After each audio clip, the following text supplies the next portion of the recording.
Provinsi Riau, sebuah bentang alam yang didominasi oleh hijaunya perkebunan sawit dan aliran sungai yang tenang. Namun, di balik ketenangan permukaan itu, sejarah pernah mencatat sebuah nokta hitam yang nyaris tak masuk di akal sehat. Kita akan masuk ke sebuah wilayah bernama Perawang di Kecamatan Tualang, Kabupaten Siak. Disinilah sekitar tahun 2013 sebuah teror senyap mulai merayap, menghancurkan rasa aman para orang tua, dan meninggalkan luka yang tak akan pernah benar-benar sembuh. Semua ini bermula dari sebuah rumah sederhana, tempat tinggal seorang pria parubaya bernama Basri Tanjung. Di mata warga sekitar, Basri bukanlah sosok biasa. Ia adalah seorang dukun, sosok yang dianggap memiliki kunci ke gerbang metafisika. Ia dikabarkan mampu menerawang masa depan, menemukan barang yang hilang, bahkan memiliki ilmu kebal yang membuatnya tak tersentuh senjata tajam. Kehidupan pribadinya penuh dengan catatan kawin cerai hingga 6 kali, seolah menunjukkan ada sesuatu yang tak stabil di balik karismanya sebagai orang pintar. Namun, pusat perhatian kita bukan hanya pada sang ayah, melainkan pada putra bungsunya, Muhammad Delfi, atau yang akrab dipanggil Buyung. Jika ayahnya adalah pusat perhatian, Delfi adalah bayang-bayang. Pemuda ini adalah seorang dropout SMP dengan pembawaan yang sangat kontras dari ayahnya yang disegani. Tubuhnya pendek, raut wajahnya selalu murung, dan ia dikenal sebagai pribadi yang tertutup. Di lingkungan yang keras, ia adalah sosok yang seolah tak terlihat, kecuali satu hal yang kelak akan menjadi ironi paling mengerikan. Delfi sangat ramah kepada anak-anak kecil. Ada sebuah dinamika psikologis yang beracun di antara ayah dan anak ini. Delfi tumbuh dengan melihat bagaimana ayahnya dipuja dan bagaimana uang datang dengan mudah melalui praktik perdukunan. Ia mendamba kekuatan itu. Ia ingin menjadi sakti, ingin disegani, dan ingin keluar dari bayang-bayang kemiskinan serta keterpurukan. Keinginan ini ditangkap oleh Basri. Alih-alih mengarahkan anaknya ke jalan yang waras, Basri justru menyeret Delfi lebih dalam ke dalam kegelapan. Ia rutin memandikan Delfi dengan kembang 7 rupa dan air dari 7 mata air. Hingga suatu hari, sebuah syarat dibisikkan. Sebuah syarat yang akan menjadi pemicu bagi rangkaian pembunuhan berantai paling sadis di tanah Riau. Basri mengatakan bahwa Delfi bisa memiliki ilmu kebal yang sempurna. Namun, ia harus mengumpulkan 7 alat vital laki-laki. Dan bukan sembarang alat vital. Pemiliknya haruslah laki-laki yang sehat, tidak impoten. Syarat gila ini tidak membuat Delfi mundur. Di kepalanya yang sudah terdistorsi, obsesi menjadi dukun sakti telah membunuh setiap jengkal empati yang tersisa. Tahun 2010, Ibu Delfi meninggal dunia. Kepergian sang ibu seolah memutus satu-satunya tali kewarasan yang tersisa. Basri pulang ke Bengkalis, sementara Delfi ikut kakaknya ke Rokan Hilir untuk berjualan sate keliling. Namun, di balik kepulan asap panggangan sate itu, mata Delfi terus memburu. Ia mulai mempelajari pola, mencari mangsa yang paling lemah, yang paling mudah untuk didekati tanpa menimbulkan kecurigaan. Mata predatornya tertuju pada Febrian, seorang bocah laki-laki berusia 5 tahun. Delfi mengenal orang tua Febrian dengan sangat baik. Ia sering bermain dengan bocah itu, membangun kepercayaan yang palsu. Pada tanggal 10 Januari 2013, Delfi membawa Febrian ke sebuah tempat yang sepi. Di sanalah sejarah keji itu dimulai. Delfi mengakhiri hidup Febrian tanpa belas kasihan. Delfi mengambil apa yang ia butuhkan sebagai syarat ritualnya. 1 barang telah didapatkan, masih kurang 6 lagi. 3 bulan kemudian, Delfi pindah ke Siak. Ia bekerja di sebuah depo air minum isi ulang. Di sini rekan kerjanya mulai melihat keganjilan. Delfi sering ditemukan duduk sendirian di bawah pohon, melamun dengan tatapan kosong selama berjam-jam. Tugas-tugasnya terbengkalai. Atasannya mengira ia stres karena memikirkan ayahnya yang sakit. Namun tak ada yang tahu bahwa di balik lamunan itu Delphi sedang menyusun rencana untuk korban-korban berikutnya. Pekerjaannya di depo air tidak bertahan lama. Ia meminjam uang kepada bosnya dengan alasan biaya pengobatan ayahnya. Lalu ia pergi ke Bengkalis. Di sana ia menikahi Dita Desmalasari, kekasihnya sejak SMP. Pernikahan ini dilakukan secara siri karena pertentangan keluarga. Dita yang masih muda dan menjadi tumpuan ekonomi keluarga tidak tahu bahwa ia baru saja menyerahkan hidupnya kepada seorang monster. Delphi mulai mengendalikan Dita dengan kekerasan. Di bawah bayang-bayang KDRT, Dita dipaksa menjadi kaki tangannya. Delphi membohongi istrinya itu dengan mengatakan bahwa ia mengumpulkan barang-barang itu bukan untuk ilmu sakti, melainkan sebagai obat untuk penyakit impoten yang ia derita. Pada Juli 2013, pasangan ini mendapatkan mangsa berikutnya. Seorang pria berusia 40 tahun dengan disabilitas mental bernama Acik. Ketidakberdayaan Acik menjadi keuntungan bagi Delphi. Di tempat yang sunyi, Acik diakhiri hidupnya.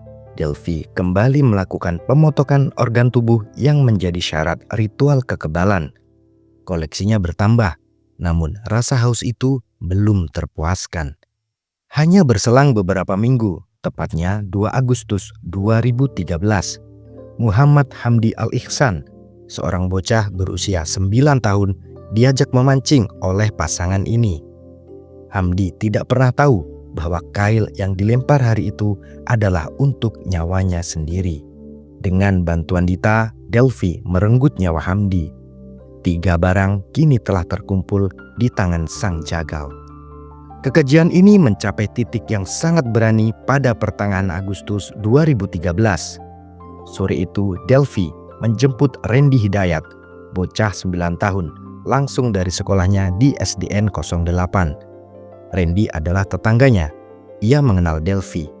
Tanpa curiga, ia naik ke motor Delphi. Di tengah perjalanan, Delphi sempat berhenti di sebuah kedai untuk membeli pisau cutter. Sebuah alat yang sepele bagi orang biasa, namun merupakan instrumen kematian di tangan Delphi. Mereka menuju sebuah area pemakaman yang jarang dilewati orang, dipenuhi semak ilalang yang tinggi. Di balik rimbunnya tanaman liar itu, Delphi memerintahkan Dita untuk membuka celana Randy. Ada keraguan di mata Dita, namun Delphi yang sudah kerasukan nafsu ritual mengambil alih. Ia memainkan bagian vital bocah itu untuk memastikan fungsinya, sebelum akhirnya memerintahkan Dita untuk mencekik Randy dengan celana si bocah. Delphi ikut menindih tubuh kecil itu, membekap mulutnya hingga tak ada lagi suara yang keluar. Randy pun tak lagi bernafas. Jasadnya dimasukkan ke lubang dangkal dan hanya ditutupi ilalang. Sementara itu, orang tua Randy, Tujianto dan Misnah mulai menyisir desa dengan hati hancur. Mereka melapor ke polisi, namun hanya diminta untuk menunggu. Warga desa bergotong royong mencari ke dalam hutan, namun Randy seolah hilang di telan bumi. Kekecewaan orang tua Randy terhadap lambatnya respon aparat menjadi luka tersendiri dalam kasus ini. Di tengah hiruk-pikuk pencarian itu, Delphi dan Dita justru melenggang bebas. Mereka kembali ke Bengkalis. Maret 2014, Basri Tanjung meninggal dunia. Kematian sang mentor sekaligus ayah ternyata tidak menghentikan kegilaan ini. Delphi merasa harus menuntaskan misinya sebagai penghormatan terakhir. Di Bengkalis pada 16 Maret 2014, Muhammad Akbar yang baru berusia 9 tahun menjadi korban kelima. Namun setelah penghabisan terhadap Muhammad Akbar ini, rumah tangga Delphi dan Dita hancur. Dita melarikan diri dari kekejaman suaminya dan pulang ke Siak.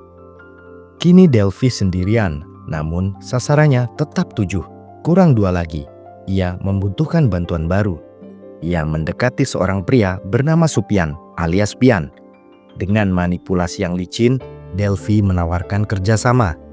Ia berbohong bahwa ada seseorang yang berani membayar mahal untuk barang dari anak-anak. Pian yang terdesak ekonomi setuju untuk bergabung dalam perburuan.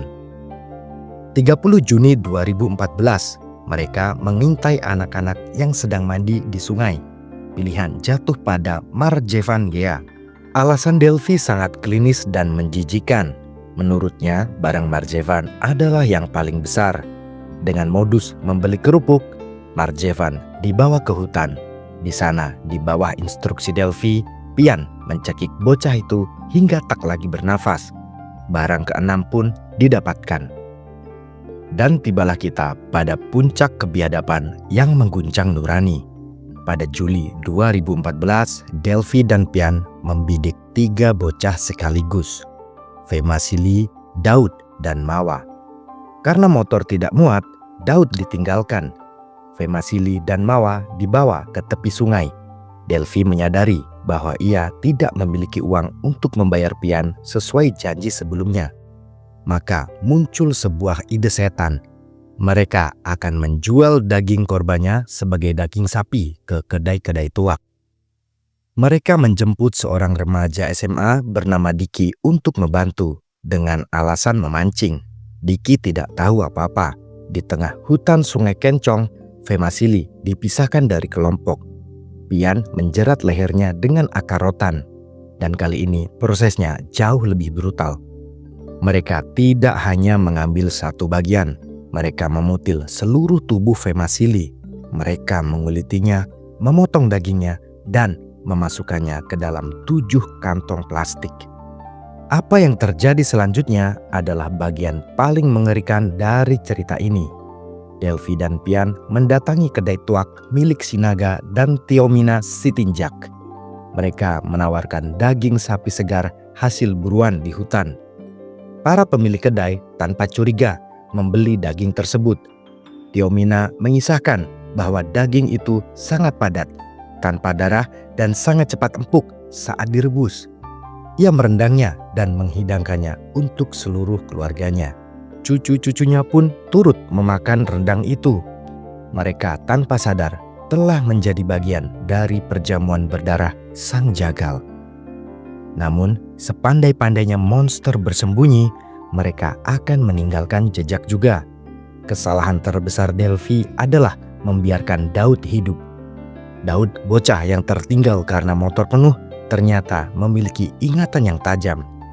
Saat polisi mulai menyelidiki hilangnya Femasili, Daud memberikan deskripsi fisik yang sangat mendetail tentang 2 pria yang mengajak teman-temannya pergi. 22 Juli 2014, polisi menangkap Delphi dan Pian. Dari sana, seluruh tabir gelap itu terkoyak. Delphi mengakui semuanya. Ia menunjukkan lokasi-lokasi di mana ia membuang tulang belulang para korbannya di 3 kabupaten yang berbeda. Masyarakat Riau pun gempar. Perasaan ngeri dan amarah menyelimuti setiap sudut desa saat fakta tentang rendang daging manusia mulai terkuak. Di persidangan, suasana berubah menjadi sangat emosional. Hakim Sorta Rianeva yang dikenal tegas tak mampu menahan air matanya saat membacakan kronologi kekejian Delphi. Ia menceritakan bagaimana bagian tubuh para korban direndam dalam air kembang untuk ritual mandi sang dukun gadungan. Banyak pengunjung sidang yang lari keluar ruangan, tak kuat mendengar detail-detail anatomis yang dibacakan. Vonis pun dijatuhkan. Muhammad Delphi, Supian, dan Dita Desmalasari semuanya dijatuhi hukuman mati. Hakim menilai tindakan mereka telah melampaui batas-batas kemanusiaan yang bisa dimaafkan. Sementara Diki, remaja yang terseret dalam pusaran ini, sempat dijatuhi vonis, namun kemudian dibebaskan di tingkat banding karena dianggap bertindak di bawah tekanan dan ancaman nyawa.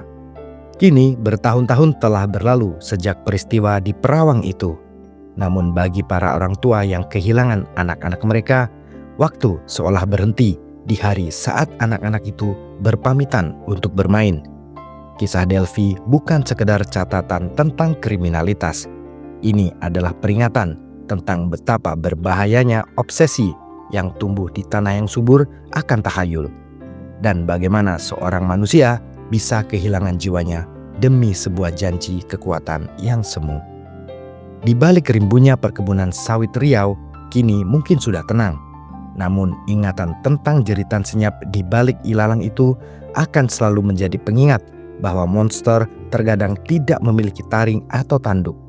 Kadang mereka hanyalah tetangga yang ramah yang menawarkan tumpangan motor di sore hari yang cerah.